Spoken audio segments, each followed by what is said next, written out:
இப்போ போய் ஒரு 4 கோரிக்கை வச்சார் பிரதமரை பார்த்து. அதில் வந்து தமிழ் தாய் வாழ்த்து பாடணும்னு சொல்லி அனுமதி கேட்டார் பாருங்க. அதிலெல்லாம் எனக்கு ஏற்புடையது கிடையாது. உங்கள் வீட்டில் என்ன பாடணும் நீங்கள் தான் முடிவு பண்ணணும். அவன் யார் நமக்கு அதிகாரம் ஒப்புதல் அளிக்கிறதுக்கு? வந்தே மாறம் போடும்போது நம்மள்கிட்ட கேட்டானா? நம்மள்கிட்ட கேட்டாங்களா அவங்க? அப்புறம் ஏன் நம்ம போய்கிட்டு இதை போய் கேட்கணும்? தமிழ் தாய் வாழ்த்து என்னுடைய தாய்மொழி பாட்டை நான் பாடுறதுக்கு ஏன் அவர்கிட்ட போய் பெர்மிஷன் கேட்கணும்? கேட்டால் கொடுக்க தான் மாட்டாங்க.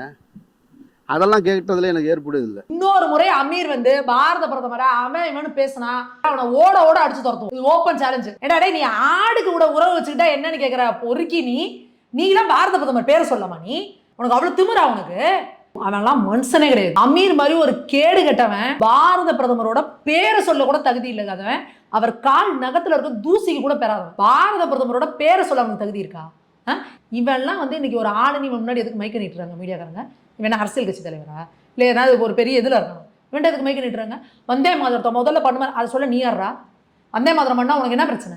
தேசிய கீதம் பண்ணா உனக்கு என்ன பிரச்சனை? இங்கே இந்தியாவில் உட்காந்துக்கிட்டு இந்தியாவில் இருக்கிற இந்த மண்ணில் விளைஞ்ச சோத்தை தின்னுக்கிட்டு நீ யாருக்கு இதாக இருக்க விசுவாசமா இருக்க? உனக்கு அவ்வளோதான் இருந்தால் பாகிஸ்தான் ஓடி பேரு. பாகிஸ்தானில் யாரும் உன்னை வந்தே மாதம் பாருன்னு சொல்ல மாட்டாங்க. பாகிஸ்தானில் யாரும் உன்னை பாரத் மாதா கி ஜெய்ன்னு சொல்ல மாட்டாங்க. ஓடிடு பாகிஸ்தானுக்கு. இந்தியாவில் உட்காந்துக்கிட்டு வந்தே மாதரம் பாட மாட்டேன் தேசிய கீதம் பாட மாட்டேன்னு சொல்கிறாங்களாம், பாகிஸ்தானுக்கு ஓடிடு. அவ்வளோதானே சொல்லுவேன். இந்த தேசத்தில் உட்காந்துக்கிட்டு இந்த தேசத்தை நான் புகழ மாட்டேன், நான் இந்தியன்னே சொல்லிக்க மாட்டேன் அப்படின்னா இவனுக்குலாம் இந்தியாவில் வாழ என்ன தகுதி இருக்குது? நான் இதான் கேட்குறேன். அவன் இவனு பாரத பிரதமரை பேசுகிறான். இது வரைக்கும் நான் எந்த மீடியாலையும் யாரையுமே மரியாதை குறைவா தரக்குறைவா நான் பேசுனதே கிடையாது.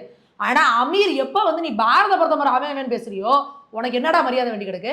உனக்கு என்ன மரியாதை கொடுக்கு? நான் சொல்கிறேன், இன்னொரு முறை அமீர் வந்து பாரத பிரதமரை அவன் இவனு பேசுனா நான் சொல்கிறேன், பாஜக நிர்வாகிகள் எல்லாரும் அவன் வீடை முற்றுகையிட்டு அவனை ஓட ஓட அடிச்சு துரத்துவோம். இது ஓப்பன் சேலஞ்சு அமீருக்கு. உனக்கு கருத்து வேறுபாடு இருக்கா? மரியாதையான முறையில் கண்ணியமான முறையில் எடுத்து வைக்கணும். அதை விட்டுட்டு அவன் இவன் நீ பேசுனா பாரத பிரதமரை உனக்கு அவ்வளோதான் மரியாதை. இது ஓப்பன் சேலஞ்ச். அடிச்சு துரத்துவோம் நீ, அவ்வளோதான் உனக்கு மரியாதை. அவன் வேணும் என்ன பேசுகிற நீ? அவரோட வயசு என்ன? அவரோட அனுபவம் என்ன? அவரோட அறிவு என்ன? ஏடாடே நீ ஆடுக்கு கூட உறவு வச்சுக்கிட்டா என்னன்னு கேட்குற பொறுக்கி நீலாம் பாரத பிரதமர் பேரை சொல்லமா? நீ நான் என்ன சொல்கிறேன், காங்கிரஸ் கட்சியாக இருக்கட்டும், திமுகவாக இருக்கட்டும், அதிமுகவாக இருக்கட்டும், பாஜகவாக இருக்கட்டும், நீ எந்த கட்சியை வேணா இருந்துருப்போம், நீ கட்சிக்காரங்களை விமர்சனம் என்ன பண்ணிக்க மரியாதையாக பண்ணணும்ல? அவர் இன்னைக்கு பாஜகவோட தலைவர் கிடையாது, பாரத தேசத்தோட பிரதமர். நீ இப்போ பாரத தேசத்தை இழிவுபடுத்துறியா நீ? என்ன அவன் பேசுகிற நீ? உனக்கு அவ்வளோ திமிரா? உனக்கு வந்தே மாதிரி எப்போ பண்ணுங்க? நீ என்னடா கேட்கறதுக்கு? நீ என்ன எதிர்கட்சி தலைவரா இல்லை நீ ஆளுங்கட்சியில் உட்காந்துருக்க சிஎம்மா? ஒன்றும் இல்லாத புழுக்க நீலாம் வந்து பாரத பிரதமர் அவன் பேசுறேன்னா அமீர் வந்து வாயை சுருட்டிட்டு இருக்கணும். ஏற்கனவே துரந்தர் படத்துக்கும் இப்படி தான் பேசுறான். அதனால இவனுக்கு வந்து தேசபக்தி தேசப்பற்று அப்படின்னாலே இவனுக்குலாம் பத்திக்கிட்டு எரியுது. இவங்களாம் தயவு செஞ்சு கிளம்பி போயிருங்க பாகிஸ்தானுக்கு, அவ்வளோதான் நான் சொல்லுவோம். அதான் இவங்க எல்லாம் சும்மா வெறும் வாய்ச்சோடாது. பெரிய அப்படியே நம்ம வந்து ட்ரம்ப் ரேஞ்சுக்கு நினச்சிக்கிட்டு காசால வருதுன்னா உடனே வந்து குரல் கொடுக்கறது, மோடிக்கு எதுனா ஒன்றுன்னா அவர் வந்து பேசுறது, என்னான சலம்பல். 4 வாக்காளர் அட்டை வச்சுருக்காங்களாம். எதுக்கு உனக்கு 4 வாக்காளர் அட்டை? தமிழ்நாடு, ஆந்திரா, தெலுங்கானா, இன்னொன்று எங்க கர்நாடகாவா? கர்நாடகா 4 ஸ்டேட்டில் வாக்காளர் அட்டை. அப்போ என்ன பண்ணுவோம்? 4 ஸ்டேட்லையும் போய் ஓட்டு போடுவியா? ஒருத்தவங்க ஒரு இடத்துக்கு மேலே வந்து வாக்காளர் அடையாள அட்டை வச்சுக்கக்கூடாது. அது வந்து சட்டப்படி குற்றம். யாரோ ஒரு படிக்காத பாமர ஏழை இருக்கானா, ஏதோ கூலி வேலை செய்வாங்க எங்கேயும். இப்போ நீங்கள் இன்றைக்கி தூத்துக்குடியிலே இல்லை திருவாரூர்லேயே எங்கிட்ட ஒரு வேலை செஞ்சுட்டு இருப்பாங்க, குழப்பு தேடி இங்கிட்ட இந்த பக்கம் சென்னை பக்கம் அப்படி ஏதோ வருவாங்க. அப்போ என்ன பண்ணுவாங்க? அந்த வாக்காளர் அட்டையை கேன்சலே பண்ண மாட்டாங்க. இங்கே ஒரு வாக்காளர் அட்டையை போட்டுட்டு இது பண்ணுவாங்க. அவங்களுக்கு தெரியாது இது குற்றம், நம்ம அங்கே போய் அதை கேன்சல் பண்ணணும். இன்னொன்று அவங்களோட பொருளாதாரமும் இருக்குது. இங்கே செய்கிற ஒரு நாள் வேலை கூலியை விட்டுட்டு இங்கே இருந்து நான் அந்த ஊரில் போய் அதை கேன்சல், இவ்வளோ ப்ராக்டிக்கல் டிஃபிகல்ட்டி இருக்குது. ஆனால் நீ என்ன வாய்ச்ச விடாது? இந்திய அரசியலமைப்பு சட்டத்தை எப்படி மாற்றணும், தர்மஸ்தாலாவில் ஒரு பிரச்சனையா அதுக்கு நான் என்ன குரல் கொடுப்பேன், இப்போ வேர்ல்டு பிரச்சனைக்கு நான் என்ன குரல் கொடுப்பேன், காக்ரோச் ஜனதா பார்ட்டிக்கு குரல் கொடுப்பேன். முதல்ல உனக்கு 4 வாக்காளர் இடத்துல ஒன்றை கேன்சல் பண்ணிட்டு நீ எங்கே இருக்கோ அங்கே வச்சுக்கணும்னு தெரியாது, தெரியாமல் நீ வச்சிருக்கல. அப்போ நீங்கள் ஏதோ இல்லீகல் ஒர்க்கு பார்த்துக்கிட்டு இருக்கீங்க. அப்போ சட்டவிரோதமான விஷயம் ஏதோ நீங்கள் பண்ணிக்கிட்டு இருக்கீங்க. அப்போ உங்களுக்கு புரியுதா? யாரெல்லாம் மோடி அவர்களை எதிர்க்கிறாங்களோ, யாரெல்லாம் இந்த தேசத்துக்கு எதிராக பேசுகிறாங்களோ, யாரெல்லாம் சட்டவிரோதமான செயல்களில் ஈடுபடுறாங்களோ, நீ எல்லாம் ஒரே நேர்கோட்டில் வந்து நிற்கிறாங்க பார்த்தீங்களா? அப்போ தெரியுதா? அப்போ இவங்களுக்கெல்லாம் பிரச்சனை மோடிங்கிற ஒரு தனி மனிதர் கிடையாது, இந்த தேசம், இந்த தேசத்தோட பாதுகாப்பு, இந்த தேசத்தோட அரசியலமைப்பு, இது எல்லாத்தையும் காலி பண்ணணும்னு இந்தியாவுக்கு வெளியிலேருந்து எவனோ ஒருத்தன் பிளான் பண்ணிட்டு இருக்கான். பெரும் பணத்தை வச்சுக்கிட்டு இந்தியாவை எப்படி காலி பண்ணலான்னு. அதுக்கான வேலைகளில் கையாளாக இருக்கிறவங்க தான் இந்த மாதிரி ஆட்கள். இந்த அமீர், இந்த பிரகாஷ்ராஜ், இன்னும் நிறைய கேரக்டர்லாம் இருக்குது. இங்கே இந்த கரப்பாம்பூச்சிங்க, நிறைய கரப்பாம்பூச்சிங்கெல்லாம் சுற்றிக்கிட்டு இருக்கீங்க. இந்த கரப்பாம்பூச்சிங்கெல்லாம் அடிச்சு தூக்கி விட்டறியணும் வெளியில்.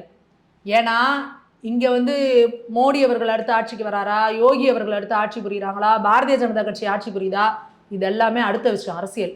இந்தியா பாதுகாப்பாக இருக்கணும், இந்திய தேசம் பாதுகாப்பாக இருக்கணும். இங்கே இந்தியர்களாக இருக்கிற வரைக்கும் தான் இந்தியா அமைதியாக இருக்கும். நீ எப்போ நான் இந்தியனே இல்லைன்னு சொல்கிறியோ உன்னோட வேலை என்ன? இன்னைக்கு உலகத்திலேயே மிகப்பெரிய ஜனநாயக நாடு நம்ம இந்தியா. நம்மளை விட பெருசாக சைனா இருக்கான், ஆனால் அவன் ஜனநாயக நாடு கிடையாது. அங்கே சர்வாதிகாரம். அவன் உட்காரணும், நீ எந்திரினா எந்திரிக்கணும். ஆனால் ஒரு ஜனநாயக நாடா இவ்வளோ பெரிய மக்கள் தொகையை கொண்டு இத்தனை பேர் மொழிகள் பேசுகிறவங்க, ஒவ்வொருத்தங்களும் ஒவ்வொரு ஸ்டேட் வச்சு இது பண்ணுறவங்க, ஒரே நாடா இந்திய தேசமாக இருக்கிறாங்கன்னா இது பல பேரோட கண்ணை ஊற்றிக்கிட்டு இருக்கு. இன்னொன்று, இவங்க எல்லாரும் 1000 ஆண்டு காலமாக கொள்ளையடிச்சு போயிட்டதுக்கப்புறமும் இன்னமும் இந்தியா வளம் கொளிக்கும் நாடாக இருக்குது, வேகமாக வளர்கிற பொருளாதார நாடாக இருக்குது. அப்போ இவங்களுக்கு என்ன பிரச்சனைனா, நம்ம நினச்சோம் இலங்கையில் வந்து ஜென்சி புரட்சியை கொண்டு வந்தோம், நம்ம நினச்சோம் வந்து நேபாளில் வந்து ஜென்சி புரட்சியை கொண்டு வந்தோம், ஆனால் என்னடா இந்தியாவில் வந்து என்னடா எதுவுமே நம்மளால் பண்ண முடியல. இந்த ஜென்சியெல்லாம் ஒழுக்கமாக இருக்கிறான், சொல் பேச்சு கேட்குறான், கோயிலுக்கு போய் சாமி கும்பிட்றான், தேசப்பற்றோடு இருக்கான். அப்போ என்ன பண்ணணும்? எதெல்லாம் உன்னோட பாசிட்டிவோ அதெல்லாம் உன்னை கட் பண்ணணும். உன்னை கடவுள் இல்லைன்னு சொல்லணும், சாமியை கும்பிட்ற முட்டா பையன் சொல்லணும், கோயிலுக்கு போகாத, இதெல்லாமே வந்து மூட நம்பிக்கைகள்னு ஒன்றை சொல்லணும். அடுத்து இந்தியான்னு சொல்லாத, இந்தியா ஒரு நாடே கிடையாதுன்னு ஒன்றை சொல்லணும். ஏன்னா இந்தியா ஒரு நாடுனா நீ இங்கேருந்து காஷ்மீரில் ஒரு பிரச்சனைனா கூட நீ குரல் கொடுப்ப. ஆனால் நீ தனி நான் தனின்ட்டா இந்த 4 மாடுகளை பிரித்து விடுவாங்கல்ல, இந்த சிம்பிள் லாஜிக். அப்போ நம்ம எல்லாரையும் மொழியால் பிரிக்கணும், நம்ம எல்லாரையும் வந்து இனத்தால் பிரிக்கணும், நம்ம எல்லாத்தையும் வந்து ஸ்டேட்டால் பிரிக்கணும். இப்படி நம்மளை பிரித்தாளும் சூழ்ச்சி பண்ணுறது தான் இந்தியாவுக்கு வெளியில் இருக்கிற அந்நிய சக்திகள் நம்ம இந்தியாவுக்குள்ளே பண்ணிகிட்டு இருக்காங்க. அப்போ பாரத பிரதமர் அவர்கள் வந்து ஒரு கேடயம் போல நின்று அவ்வளோ பேரையும் இன்னைக்கு இளைஞர்கள்கிட்ட பேசுகிறாரு, எல்லார்ட்டையும் வந்து இவங்ககிட்ட பேசுகிறாரு, பெண்கள்கிட்ட தனியாக பேசுகிறாரு, தொழில் முனைவோர்கள்ட்ட தனியாக பேசுகிறாரு. எல்லார்ட்டையும் நம்ம ஒரே தேசம், நம்ம ஒரே பாரதம், உன்னத பாரதம், நம்ம எல்லாரும் ஒத்துமையாக இருந்தால் தான்.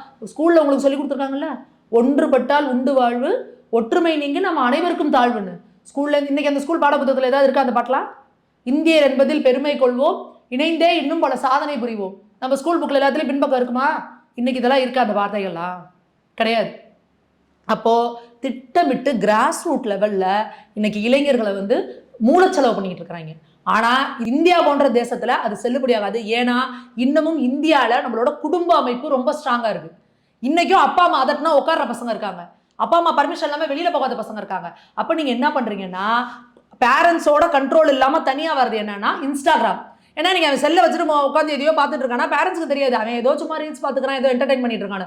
அப்போ நீங்கள் என்ன பண்ணுறீங்க, இன்ஸ்டாகிராம் மூலியமாக ஒரு நெகட்டிவிட்டி அந்த பையனுக்கு பூத்துறது. இன்ஸ்டாகிராம் மூலயமா அவனை வந்து ராகுல் காந்தி பேசுகிறாரு, இங்கே ஜென்சி புரட்சி ஏற்படணும். என்ன புரட்சி ஏற்படும்? புண்ணாக்கு ஏற்படும். அதர் ஸ்டேட்டில், அதர் கண்ட்ரியில், வெளியிலலாம் என்ன நடந்துக்கிட்டு இருக்குன்னா, அவனுக்கு வேலை வாய்ப்பு இல்லை, அவனுக்கு படிப்புக்கு வழி இல்லை, சாப்பாடு கிடைக்கல, அரிசி இல்லை, விலைவாத்த பெட்ரோல் கிடைக்கல, டீசல், அதனால அவன் புரட்சி பண்ணுறான். இங்கே அப்படியா? இங்கே பாரத பிரதமர் அப்படியே கட்டுக்கோப்பாக வச்சிருக்கிறாரு. கொரோனா காலத்தில் ஆரம்பித்து இப்போ வரைக்கும் இந்தியா முழுக்க எல்லா ரேஷன் கடையிலையும் தானியங்களை அவர் கொடுத்துட்டு இருக்கிறாரு. மத்திய அரசு கொடுக்குது இலவசமாக அரிசி கொடுக்க, அரிசி அந்த இதில் வட இதில் வந்து நார்த் சைடில் வந்து கோதுமை, இங்கே அரிசி மத்திய அரசு கொடுத்துட்டு இருக்கு இலவசமாக. சாத்தியமா? 130 கோடி மக்கள் தொகை இருக்கிற ஒரு பெரிய இதில் இன்னைய வரைக்கும் இலவசமாக கொடுத்துட்டு இருக்கிறாரு. பெட்ரோல் டீசல்லாம் வெளியேற நாடுகளில் தட்டுப்பாடாக இருக்குது. எத்தனை டாலர் விலையேறி இருக்குது. இங்கே எவ்வளோ என்ன பண்ணியிருக்காரு? நான் வந்து அதுக்கான டேக்ஸை வந்து 10% நான் குறைச்சிக்கிறேன், என்ன பண்ண முடியுமோ நான் அந்த இதை ஏற்றுக்கிறேன் பண்ணுறாருல. இது இல்லாமல் காங்கிரஸ் வாங்கி வச்சுருந்த கடனை அடைச்சிருக்காருல்ல. எந்த அளவுக்கு டிப்ளமேட்டிக்காக, எந்த அளவுக்கு மக்களை வழிநடத்தி கொண்டு போகணும். இவ்வளோ பிரச்சனை உலக நாடுகளே கொந்தளிச்சுக்கிட்டு கிடக்கு, இந்தியாவில் நம்ம எல்லாரும் எப்படி இருக்கோம்? அதோட இம்பேக்டே தெரியாமல் இருக்கும். அதுதாங்க ஒரு நல்ல தலைவனுக்கு அழகு. வீட்டில் எவ்வளோ பிரச்சனை இருந்தால் கூட அந்த வீட்டு குழந்தைகள் சந்தோஷமாக இருக்கும். அந்த குடும்ப தலைவனுக்கு தான் தெரியும் நமக்கு எவ்வளோ கடன் இருக்குது, எவ்வளோ ப்ரெஷர் இருக்குது, எவ்வளோ பிரச்சனைகள் இருக்குன்னு. ஆனால் அந்த வீட்டு குழந்தைகள் எப்படி இருக்கும்? சந்தோஷமாக இருக்குன்னா அதுதான் நல்ல குடும்ப தலைவனுக்கு அழகு. அப்படி தான் நம்மளை வந்து வழி நடத்திட்டு இருக்காரு இன்னைக்கு பாரத பிரதமர். இன்னைக்கு நமக்கு இந்தியாவில் யாருக்கா பதட்டத்தோடு இருக்கமா, பயத்தோடு இருக்கமா, ஐயோ அடுத்து என்ன ஆயிருமோ தெரியலையே, எல்லாரும் ஹாப்பியாக இருக்கும்ல. ஹாப்பியாக வந்து மோடியை திட்டிகிட்டு இருக்கீங்கல்ல, இந்த மாதிரி புறம்போக்கெல்லாம் மோடிஜி அவர்களை வந்து அவன் எல்லாம் பேசிட்டு தெரியுது இல்லை. ஐயோ நாளைக்கு அவன் குண்டு போடுவான்னு தெரியலையே, ஐயோ இன்னைக்கு சோறு கிடைக்குமா என்னன்னு தெரியலையே, நாளை காலையில் ஃபில் பண்ணுறதுக்கு பெட்ரோல் இருக்குமா என்னன்னு தெரியலையே, இன்னைக்கு அடுப்பு பற்ற வைக்க கேஸ் இருக்குமா என்னன்னு தெரியலையேன்னு பயமும் பதட்டமும் இருக்கிற அளவில் நம்மளை வச்சிருக்காரு. அப்படி வச்சிருந்தா நீலாம் இன்னைக்கு பேசுவியா மோடி அவர்கள் இந்த மாதிரி? இன்னைக்கெல்லாம் காங்கிரஸ் ஆட்சியில் இருந்துச்சுன்னா நீங்கள் நினச்சி பாருங்க உங்கள் நிலைமையை. சாப்பாட்டுக்கு இல்லாமல் பஞ்சமாக இருக்கும். இப்போ எத்தனையோ மாநிலங்கள் வந்து பஞ்சத்தில் கொண்டு விட்டுருப்பாங்க. திருமண பக்கம்லாம் லஞ்சம் ஊழல் கொள்ளை கொள்ளையா அடிச்சாங்க காங்கிரஸ்காரங்க. எப்படி ஒரு நேர்மையான அரசியலை கொடுத்து இது வரைக்கும் 3 முறை ஆட்சி பண்ணியிருக்காரு. கை நீட்டி ஒரு உங்களால குற்றச்சாட்டு சொல்ல முடிஞ்சா? நீ முதல்ல ஊழல் குற்றச்சாட்டு வை, இந்த திமுக சொன்னா பாரு, நீ வாடா வாடா என் ஏரியாவுக்கு வாடாங்கிற மாதிரி கோர்ட்ல வந்து நிரூபிடா அப்படிம்பாங்க. நீ சொன்னிய உங்களால ஆதாரத்தை நிரூபிக்க முடிஞ்சாம்பாங்க. நிரூபிக்கிறதுலாம் இல்லை, உங்களால கை நீட்டி ஒரு குற்றச்சாட்டு கூட சொல்ல முடியாத அளவுக்கு ஒரு சுத்தமான ஒரு ஆட்சியை கொடுத்துட்டு இருக்கிறார் பாரத பிரதமர் மோடி அவர்கள்.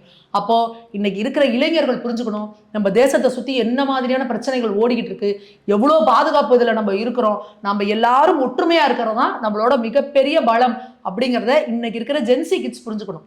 நீங்க ஈஸ்ட் வெஸ்ட் நார்த்து சவுத்து எப்படி போனாலும் சரி, இது நம்மளோட இந்தியா. இங்க எந்த மூலையில எது ஒன்று நடந்தாலும் இது நம்ம எல்லாரையும் தான் பாதிக்கும். அப்ப நம்ம எப்படி நம்ம உடம்புல எனக்கு ஒரு கை வேணாம், இந்த கை வேணாம், இந்த கால் வேணாம்னு சொல்லுவீங்களா? இது எல்லாமே ஒழுங்கா இருந்தாதான் நம்ம உடல் வந்து கரெக்டா ஃபங்க்ஷன் ஆகும். அது போல நம்ம பாரத தேசம் வந்து காஷ்மீர்ல இருந்து கன்னியாகுமரி வரைக்கும் இது நம்மளோட பாரத தேசம். இங்க இருக்கவங்க எல்லாருமே இந்தியர்கள், நம்மளோட சகோதரர்கள் அப்படிங்கிறத ஜென்சிக்கு வந்து எப்பவுமே மனசுல வச்சுக்கணும். இங்க பிரிவினைவாத பேசுற கும்பல் எல்லாமே வேற எவனோ ஒருத்தன் வெளியில இருந்து இயக்குறான், அவனுங்களுக்கெல்லாம் உங்க மேல ஒரு துளி அக்கறையும் கிடையாது. நாளைக்கு ஏதோ ஒரு பிரச்சனை வருது, உங்க மேல ஒரு கேஸ் வருதுன்னா எல்லாம் கை கழுவிட்டு போயிடுவானுங்க. நீங்க உங்களுக்கு வாழ்க்கை எல்லாமே எதிர்காலம் இல்லாம இருப்பீங்கன்றத ஜென்சிக்கு வந்து புரிஞ்சுக்கணும்.